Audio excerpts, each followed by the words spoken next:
Documentary বাংলায় সকলকে স্বাগত। নতুন নতুন গল্প শুনতে অবশ্যই চ্যানেলটি সাবস্ক্রাইব করুন। আজকের গল্পের নাম ব্যর্থ স্বপ্ন। কলমে দীপক কুম্ভকার, উপস্থাপনায় ডকুমেন্টারি বাংলা। চাষী মানবেন্দ্রের পুত্র বলাই চাঁদের অনেক দিন পর একটি পুত্র সন্তানের জন্ম হয়। অনেক আদরের হয়, নাম রাখা হয় মানিক চাঁদ। খুব আদর যত্নে মানিক চাঁদ বড় হয়। ছোট থেকেই বুদ্ধিও যেমন বেশ ভালো, তেমনি পড়াশোনার প্রতি আগ্রহ প্রবল।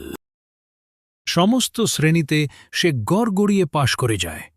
প্রতি শ্রেণীতে মানিকের রোল নম্বর 1 থেকে 3-এর মধ্যেই সীমাবদ্ধ থাকে। তবে 2-3 বার বাদে বাকি সব শ্রেণীতে রোল নম্বর প্রথমই থাকত। এখন বয়স সবে 9 বৎসর।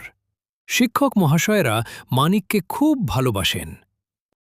দেখতে দেখতে মানিক বড় হয় এবং মাধ্যমিক পরীক্ষায় খুব ভালোভাবে প্রতিটি বিষয়ে স্টার মার্কস নিয়ে পাশ করে বিদ্যালয়ের মধ্যে প্রথম হয়ে বিদ্যালয় ও গ্রামের নাম উজ্জ্বল করে। বাবা মায়ের খুব আশা ছেলে বড় হয়ে হয়তো ডাক্তার বা ইঞ্জিনিয়ার কিছু একটা হবেই হবে। বাপ ঠাকুরদার চিরদিনের পেশা চাষবাস করতে হবে না। এই আশা নিয়ে ঠাকুরদা মানবেন্দ্র শেষ নিঃশ্বাস ত্যাগ করেন। এর কিছুদিন পর মানিক চাঁদ সায়েন্স নিয়ে উচ্চ মাধ্যমিক স্তরে ভর্তি হয়। গরিব বাপের সংসার চালানোর পাশাপাশি ছেলের পড়াশোনার খরচ চালাতে খুবই কষ্ট হচ্ছে। সেই দেখে মানিক চাঁদ পড়াশোনার পাশাপাশি নিজের প্রাইভেট খরচ ও বাবাকে সাহায্য করার জন্য নিজের গ্রামে ও পাশাপাশি গ্রামে 2-3টে বাড়িতে প্রাইভেট পড়ানো শুরু করে। এর ফলে নিজের পড়াশোনার প্রতি চাপ সৃষ্টি হলেও বাবাকে সাহায্য করতে পেরে সে প্রচুর খুশি হয়। মানিক চাঁদের পড়াশোনায় যেমন ভালো বুদ্ধি, তেমনি কিন্তু কোনো রকমের বাজে নেশা তার মধ্যে নেই। তাই গ্রামেগঞ্জে আত্মীয় স্বজন, বিদ্যালয় সমস্ত জায়গায় তার নাম। মানিক চাঁদের বয়স সবে 17 বৎসর। মা বাবা অনেক আশাতে বুক বেঁধে আছে কবে ছেলের 18 বছর বয়স হবে, তাহলে নানান ধরনের চাকরি পরীক্ষায় বসতে পারবে তাদের। মানিক ক্রমে মানিক উচ্চ মাধ্যমিক পরীক্ষায় ফার্স্ট ক্লাস পেয়ে পাশ করে বিদ্যালয়ের মধ্যে এবারও প্রথম হয়ে গ্রামের ও বাবা মা তাছাড়া বিদ্যালয়ের মুখ উজ্জ্বল করে। দেখতে দেখতে মানিকের বয়স 18+ হয়েছে, কিন্তু এখনও সে কোনো রকম চাকরির পরীক্ষায় বসতে পায়নি, কারণ পশ্চিমবঙ্গে কোনো রকম পরীক্ষার বিজ্ঞপ্তি তখন বেরোয়নি।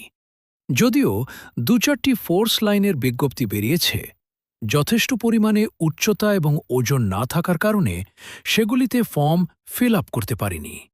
যদিও মানিক ইঞ্জিনিয়ারিং ট্রেনিংয়ের জন্য পরীক্ষা দিয়েছিল, পাশ করেছিল বটে, তবে ঠিকমতো র্যাঙ্ক না করার জন্য সরকারি কলেজে কোনো প্রকার চান্স পায়নি। সেই সময় মানিকের মা একটু অসুস্থ থাকার কারণে টাকা পয়সার অভাবে বেসরকারি কলেজেও সে ভর্তি হতে পারেনি।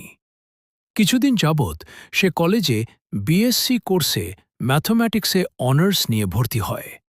দেখতে দেখতে মানিক চাঁদ অনার্স কমপ্লিট করে এবং পাশাপাশি কয়েকটা টিউশন করাতে থাকে। বিএসসি কোর্স কমপ্লিট হওয়ার পর আত্মীয় স্বজন, গ্রামেগঞ্জের মানুষ মানিকের বাবাকে বলতে লাগল যাতে ছেলেকে বিইডি ট্রেনিং করিয়ে দেয়। কেননা মানিক কোনো ফোর্সের চাকরি করতে পারবে না, কারণ তার হাইট কম। তাই যদি বেড করার পর শিক্ষক পদে চাকরির কোনো বিজ্ঞপ্তি বেরোয়, তাহলে সে বসতে পারে, এবং যদি সেই পরীক্ষায় পাশ করতে পারে তাহলে সে শিক্ষকের চাকরি করতে পারে। চাকরি পাবেই তার কোনো রকম নিশ্চয়তা নেই। তবে মানিক যেহেতু খুবই বুদ্ধিমান ছেলে, সেই দিক দিয়ে দেখলে মনে হয় সে যদি বিইডি করে তাহলে তার চাকরি পাওয়াটা খুব সহজ হয়ে যাবে। এই সব ভেবেচিন্তে বলাই চাঁদ ও তার স্ত্রী মোহিনীবালা একটা সিদ্ধান্তে উপনীত হলেন যে তাদের যতই কষ্ট হোক ছেলেকে এই কোর্সটি করাবেন। তাই তারা আত্মীয় স্বজনদের কাছ থেকে কিছু পরিমাণ টাকা ধার করলেন এবং শেষমেশ ছেলেকে বিইডি কোর্সে একটি ভালো কলেজে ভর্তি করলেন। কোর্স ফি বাবদ বলাইচাঁদকে ২ বছরে মোট ২ লক্ষ টাকার মতো খরচ করতে হল। এদিকে মানিকের বিইডি শেষ হতে না হতেই চাকরির পরীক্ষায় বসতে পেল। পাশও করল, কিন্তু ঘুষের টাকা দিতে না পারার জন্য চাকরিটা আর পেল না। তারপর থেকে সে অনেক পরীক্ষায় দিয়েছে, কোনোটাতে ঘুষ না দিতে পারার জন্য পায়নি, আবার মানসিক দিক থেকে দুর্বল হয়ে কোনো পরীক্ষায় পাশও করতে পারেনি। দেখতে দেখতে মানিক এখন ২৯ বছরে পা দিয়েছে। অনেক চেষ্টা করেও কোনো রকম সরকারি চাকরি সে জোগাড় করতে পারেনি। ছেলে বড় হয়েছে, বিয়ে না দিলে আত্মীয় স্বজন অন্যরকম কিছু ভাবতে পারে, তাই এবার বলাইচাঁদ ও মোহিনীবালা ছেলের বিয়ে দিলেন। ছেলে মানিক এখন সংসারী হয়েছে, তাই তার অনেক দায়িত্বও বেড়েছে, তাই সেই রকমভাবে আর চাকরির খবর রাখা হয়নি। তবুও ২-১টা চাকরির পরীক্ষা দিচ্ছে, কিন্তু পাশ করতে পারছে না, কারণ দায়দায়িত্বটা এখন মানিকের প্রচুর। বাবা মা বৃদ্ধ হয়েছে, কাজ করতে পারেন না। তাছাড়া মানিকের স্ত্রী ও ১ বছর ২-এর কন্যা সন্তানের সমস্তটা দায়িত্ব এখন মানিকের। দেখতে দেখতে মানিক ৪০ বছর বয়স অতিক্রান্ত করল, তাই তার মধ্যে আর কোনো সরকারি চাকরি করার আশা রইল না। যদিও সে এতদিন চাকরি পেতে পারত, কিন্তু তাদের তো সেরকম টাকা পয়সা বা নেতামন্ত্রীর হাত নেই। যদি থাকত তাহলে হয়তো নিশ্চয় পেত। শেষ পর্যন্ত মানিকের পিতা মাতার স্বপ্ন আর বাস্তবে কোনো প্রকার রূপ পেল না, তাই মানিকের ভাগ্যে আর সরকারি চাকরি জুটল না। তবে একটা চাকরি জুটল বটে, তার পৈতৃক জমিতে লাংলো চষা। লাংলো চষতে চষতে মহানন্দে গান গাইতে লাগল।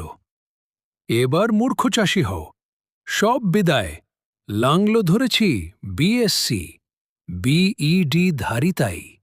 চাকুরির আশা ছেড়ে দিয়ে চলো সবাই চাষ করে গিয়ে, মাটি খুঁড়ে সোনা ফলাই, সুখে দুঃখে দিন কেটে যাবে তাই। পরক্ষণে মানিক মুখে হালকা স্বপ্ন ভাগাটা নিয়ে বলতে থাকে, শোনো শোনো, সব ১বিংশ শতাব্দীর বেকার। ভাই, যতই ডিগ্রি থাক, নেতা মন্ত্রীর হাত ধরা চাই।